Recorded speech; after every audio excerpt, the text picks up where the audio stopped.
یقیناً ہر قسم کی تعریف اللہ کے لیے ہے۔ ہم اس کی حمد بیان کرتے ہیں، اس سے مدد مانگتے ہیں، اس سے مغفرت طلب کرتے ہیں، اپنے نفسوں کی برائیوں اور برے اعمال سے اس کی پناہ چاہتے ہیں۔ جسے اللہ ہدایت دے اسے کوئی گمراہ کرنے والا نہیں، اور جسے اللہ گمراہ کرے اسے کوئی ہدایت دینے والا نہیں۔ میں گواہی دیتا ہوں کہ ایک اللہ کے سوا کوئی معبود برحق نہیں، اس کا کوئی شریک نہیں، اور میں گواہی دیتا ہوں کہ محمد اس کے بندے اور رسول ہیں۔ اللہ تبارک و تعالیٰ کا فرمان ہے، اے ایمان والو، اللہ تعالیٰ سے اتنا ڈرو جتنا اس سے ڈرنا چاہیے، اور دیکھو مرتے دم تک مسلمان ہی رہنا۔ اے لوگو، اپنے پروردگار سے ڈرو جس نے تمہیں ایک جان سے پیدا کیا اور اسی سے اس کی بیوی کو پیدا کر کے ان دونوں سے بہت سے مرد اور عورتیں پھیلا دیں۔ اس اللہ سے ڈرو جس کے نام پر ایک دوسرے سے مانگتے ہو، اور رشتے ناطے توڑنے سے بھی بچو، بے شک اللہ تعالیٰ تم پر نگہبان ہے۔ اے ایمان والو، اللہ تعالیٰ سے ڈرو اور سیدھی سیدھی سچی باتیں کیا کرو، تاکہ اللہ تعالیٰ تمہارے کام سنوار دے اور تمہارے گناہ معاف فرما دے۔ اور جو بھی اللہ اور اس کے رسول کی تابعداری کرے گا اس نے بڑی مراد پا لی۔ اما بعد، اے اللہ کے بندو، مسجدیں روئے زمین پر اللہ کا گھر اور اس کے نزدیک محبوب ترین جگہیں ہیں۔ آپ صلی اللہ علیہ وسلم نے فرمایا، اللہ کے نزدیک سب سے محبوب جگہ مسجدیں ہیں اور سب سے ناپسندیدہ جگہ بازار ہیں۔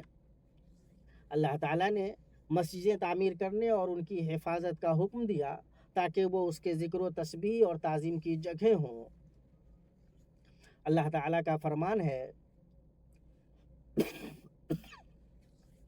ان گھروں میں جن کے بلند کرنے اور جن میں اپنے نام کی یاد کا اللہ تعالیٰ نے حکم دیا ہے، وہاں صبح و شام اللہ تعالیٰ کی تسبیح بیان کرتے ہیں۔ ایسے لوگ جنہیں تجارت اور خرید و فروخت اللہ کے ذکر سے اور نماز کے قائم کرنے اور زکوٰۃ ادا کرنے سے غافل نہیں کرتی، اس دن سے ڈرتے ہیں جس دن بہت سے دل اور بہت سی آنکھیں الٹ پلٹ ہو جائیں گی۔ انہیں وہ لوگ آباد کرتے ہیں جو شب و روز میں 5 مرتبہ ان میں آتے جاتے ہیں تاکہ اللہ کے فرائض ادا کریں۔ اللہ نے ان کے اندر آنے والوں کے ایمان کی گواہی دی ہے۔ یہاں آخرت سے خوف کھانے والا اور اپنے رب کی رحمت کی امید رکھنے والا مومن ہی پابندی سے آئے گا۔ اللہ تعالیٰ کا فرمان ہے، اللہ کی مسجدوں کی رونق و آبادی تو ان کے حصے میں ہے جو اللہ پر اور قیامت کے دن پر ایمان رکھتے ہیں، نمازوں کے پابند ہوں، زکوٰۃ دیتے ہوں، اللہ کے سوا کسی سے نہ ڈرتے ہوں۔ توقع ہے کہ یہی لوگ یقیناً ہدایت یافتہ ہیں۔ مسلمان مسجدوں کے مشتاق ہوتے ہیں، دل ان کے لیے تڑپتے ہیں جب جب اس کریمانہ وعدہ کو یاد کرتے ہیں جس کی بشارت نبی صلی اللہ علیہ وسلم نے انہیں آباد کرنے والوں کو دی ہے۔ فرمایا، جو شخص مسجد کی طرف صبح و شام بار بار آتا جاتا ہے تو اللہ تعالیٰ جنت میں اس کی ضیافت تیار کرتا ہے جب بھی وہ صبح اور شام مسجد میں آتا اور جاتا ہے۔ مسجدوں کو مسلمان رب کے ذکر، اس کی کتاب کی تلاوت اور اس کے فرائض کی ادائیگی سے آباد کرتا ہے، اس میں بکثرت نوافل پڑھتا ہے، فضیلت والے شرعی علوم سیکھتا ہے۔ اسی لیے مسجدیں قیل و قال سے بلند، لغو و لہب اور سوال سے محفوظ بنائی گئی ہیں۔ تابعی جلیل امام سعید ابن المسیب رحمہ اللہ نے فرمایا، جو مسجد میں بیٹھتا ہے وہ اپنے رب کی ہم نشینی اختیار کرتا ہے، اس کا حق یہی ہے کہ وہ صرف خیر ہی کہے۔ مسجد میں اس لیے بیٹھنے والا کہ اپنے رب کو یاد کرے، فرشتوں میں گھرا رہتا ہے، اسے رحمت ڈھانپے رہتی ہے، اس پر سکینت نازل ہوتی ہے، اور اللہ اپنے پاس فرشتوں کے بیچ اسے یاد کرتا ہے۔ اور جس کا دل مسجد سے لگا رہے، جب جب اس سے نکلے یہاں تک کہ اس کی طرف لوٹ آئے، ان 7 لوگوں میں سے ہوگا جنہیں اللہ اپنے سائے تلے رکھے گا جب اس کے سائے کے سوا کوئی اور سایہ نہ ہوگا۔ جیسا کہ اللہ کے نبی صلی اللہ علیہ وسلم نے فرمایا ہے، مسجدوں میں آنے والوں کا درجہ بلند ہوتا ہے، اس کے گناہ مٹائے جاتے ہیں، فرشتے اس کے لیے دعا کرتے ہیں اور اس کے لیے مغفرت طلب کرتے ہیں۔ مسجدوں میں نماز کا انتظار کرنے والے کے لیے روزہ دار نمازی کے جیسا اجر ہے، جیسا کہ ان عظیم فضیلتوں پر صادق و مصدوق علیہ الصلاۃ والسلام کا قول دلالت کر رہا ہے۔ آدمی کا باجماعت نماز ادا کرنا اس کے اپنے گھر اور اپنے بازار میں نماز پڑھنے سے 25 گنا زیادہ ثواب ہے، اور یہ اس طرح کہ جب وہ عمدہ طریقے سے وضو کر کے مسجد کی طرف روانہ ہو اور محض نماز کے لیے چلے تو جو قدم بھی اٹھائے گا اس کے بدلے اس کا ایک درجہ بلند ہوگا اور ایک گناہ بھی معاف ہوگا۔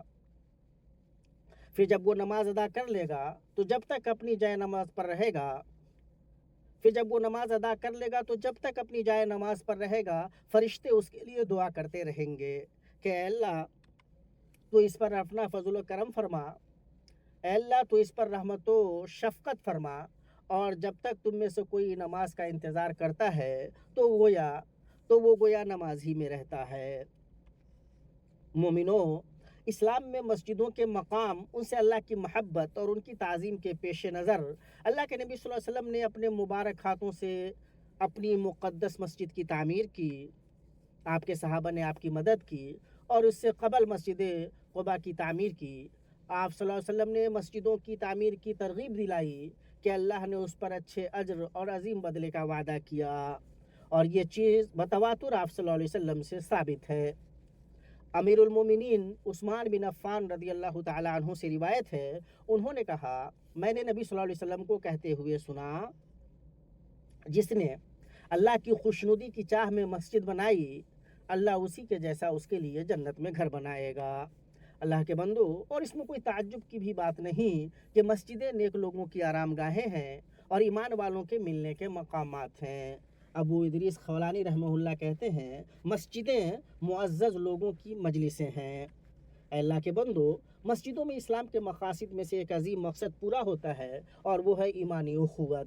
مسجد میں مسلمان اپنے بھائی سے بشاشت کے ساتھ ملتا ہے، اسے سلام کرتا ہے تاکہ باہمی شفقت، رحمدلی اور محبت چھائی رہے، ایک دوسرے کی خبرگیری کرتے ہیں، نیکی اور بھلائی پر ایک دوسرے کی مدد کرتے ہیں، حق و صبر پر ایک دوسرے کو وصیت کرتے ہیں۔ یہ مسجدوں کو آباد کرنے کے عظیم ترین مقاصد اور اہم ترین اسباب میں سے ہیں۔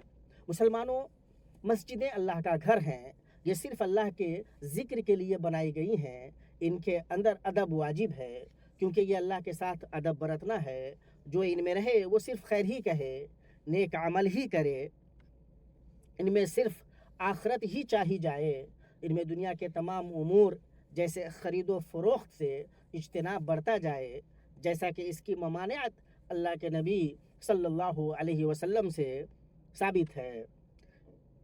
ان میں کمائی اور معیشت کے اسباب و ذرائع کے بارے باتیں نہیں کی جائیں جائے کہ لوگوں کی آبرو کے پیچھے پڑا جائے اور ان کی برائی کی جائے۔ ان میں نہ آواز اونچی کی جائے، نہ ہنسی ٹھٹول، ہلہ ہنگامہ اور لڑائی جھگڑا کیا جائے، نہ حال احوال پوچھنے میں توسط سے کام لیا جائے اور نہ ہی اس جیسی عام باتیں کی جائیں۔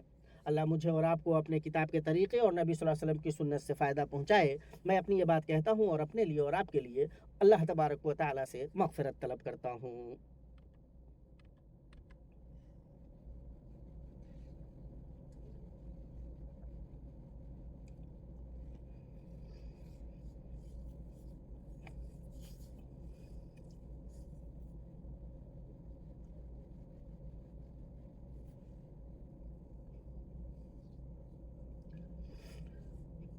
ہر قسم کی تعریفیں اللہ کے لیے ہیں، جن سے اللہ نے اپنی حمد بیان کی اور جن سے اس چنیدہ بندوں نے حمد بیان کی، اور درود و سلام نازل ہو اس کے بندے اور رسول ہمارے نبی محمد پر، جو کہ اس کی مخلوق میں سب سے بہتر اور سب سے پسندیدہ ہیں۔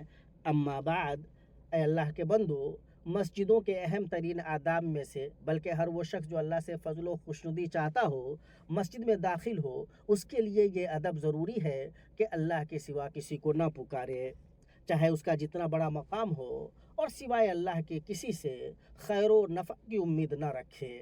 اللہ سبحانہ و تعالیٰ کا فرمان ہے، اور یہ کہ مسجدیں صرف اللہ ہی کے لیے خاص ہیں، بس اللہ تعالیٰ کے ساتھ کسی اور کو نہ پکارو۔ مسجدوں میں سوائے اللہ کے کسی سے مدد طلب نہ کی جائے گی، صرف اللہ ہی کی خوشنودی چاہی جائے گی، صرف اللہ ہی سے طلب کیا جائے گا کہ وہ ضرورتیں پوری کر دے۔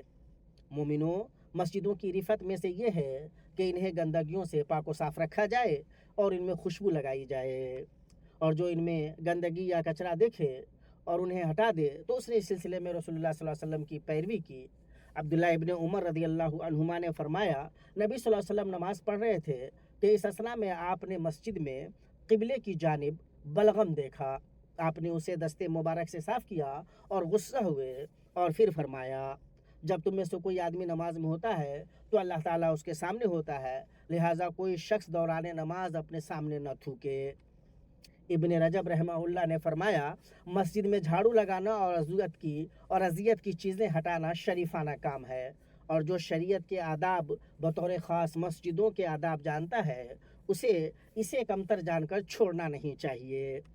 مسلمانوں، مسجدیں اللہ کا گھر ہیں، ان میں فرشتے اترتے ہیں، انہیں کھانے پینے کی چیزوں جیسے لہسن، پیاز اور سگریٹ وغیرہ کی ناپسندیدہ بو سے بچایا جائے گا۔ ان سے اللہ کے گھر برتر، بلند اور مکرم ہیں۔ مسجد آنے والے کو یاد رکھنا چاہیے کہ وہ اپنے رب کے پاس جا رہا ہے اور اپنے مولا سے سرگوشی کرے گا، چنانچہ پوشاک اور جسم کی پاکی صفائی وغیرہ میں حتی المقدور اس کے لیے بہترین تیاری کرے اور جو میسر ہو خوشبو لگائے۔ مسجد آنے والے بہت سے لوگ اپنے کپڑے کی صفائی اور منہ کی پاکی کی پرواہ نہیں کرتے، یوں لوگوں کو اذیت دیتے ہیں، ان کی نمازوں کا سکون ختم کرتے ہیں۔ اسی طرح فرشتے ان چیزوں سے اذیت محسوس کرتے ہیں جن سے ابن آدم محسوس کرتے ہیں، جیسا کہ اللہ کے نبی صلی اللہ علیہ وسلم نے فرمایا ہے۔ اسلامی بھائیوں، تمہارا یہ مہینہ عظیم مہینہ ہے، یہ حرمت والے مہینوں میں سے ایک ہے۔ ہمارے نبی صلی اللہ علیہ وسلم نے اسے اللہ کے مہینے کا نام دیا ہے۔ اللہ تبارک و تعالیٰ کی طرف اس کی اضافت اس کے شرف و فضل کی دلیل ہے۔ اس مہینے میں روزہ رکھنا رمضان کے روزے کے بعد سب سے افضل ہے۔ آپ صلی اللہ علیہ وسلم نے فرمایا، ماہ رمضان کے بعد سب سے افضل روزے اللہ کے اس مہینے کے روزے ہیں جسے تم محرم کہتے ہو۔ اس کے 10ویں دن یعنی یوم عاشورہ کا روزہ رکھنا سنت مؤکدہ ہے۔ ابو قتادہ رضی اللہ تعالیٰ عنہ سے روایت ہے کہ ایک آدمی نے نبی صلی اللہ علیہ وسلم سے عاشورہ کے دن کے روزے کے بارے میں پوچھا تو آپ صلی اللہ علیہ وسلم نے فرمایا، مجھے اللہ سے امید ہے کہ ماں قبل کے 1 سال کا گناہ مٹا دے گا، اور مکمل فضیلت کے حصول کا تقاضا یہ ہے کہ آدمی ایک روز اس سے پہلے یا اس کے بعد کا بھی ایک روز اس سے پہلے یا اس کے بعد کا بھی روزہ رکھے، کیونکہ آپ صلی اللہ علیہ وسلم نے اپنی آخری عمر میں ایسا عزم کیا کہ صرف 10ویں دن کا روزہ نہیں رکھیں گے بلکہ اس کے ساتھ ایک اور دن جوڑیں گے، اہل کتاب کے روزوں کی مخالفت میں۔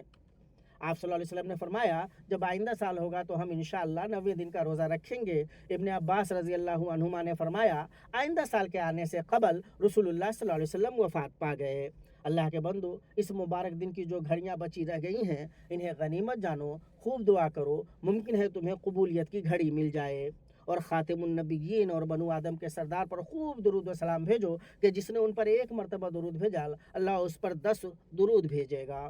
اے اللہ، درود و سلام اور برکتیں نازل کر آپ پر اور آپ کی مکرم و پاک آل پر، اور اے اللہ تو راضی ہو جا آپ کے نیکوکار چنیدہ مہاجر و انصار صحابہ سے۔ اے اللہ، اسلام اور مسلمانوں کو غلبہ دے، شرک اور مشرکین کو پست کر، دین کے دشمنوں کو تباہ کر۔ اے اللہ سب سے بہتر مدد کرنے والے فلسطین میں ہمارے بھائیوں کی مدد فرما۔ اے اللہ، تو ان کے دشمنوں اور اپنے دشمنوں کے خلاف ان کا مددگار و معین اور ناصر و مؤید ہو جا۔ اے اللہ، ہمیں اپنے وطنوں میں امن سے نواز، ہمارے دشمنوں کو رسوا کر۔ اے اللہ، ہمارے سپاہیوں کی مدد کر، ہماری سرحدوں کی حفاظت فرما۔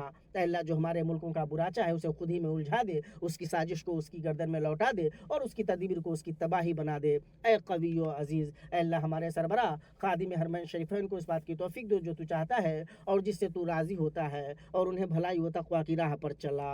اے اللہ، ان کی اور ان کے اہل عہد کی مدد کر، اس پر جس میں بندوں اور ملک کی درستی ہو۔ اے رب العالمین، اے اللہ، مسلمانوں کے تمام حکمرانوں کو اس بات کی توفیق دے جس میں تیری خوشنودی ہو۔ پاک ہے ہمارا رب جو بہت بڑی عزت والا ہے اور اس چیز سے جو یہ مشرک بیان کرتے ہیں۔ مرسلین پر سلام ہے اور تمام تعریف اللہ کے لیے ہے جو سارے جہان کا رب ہے۔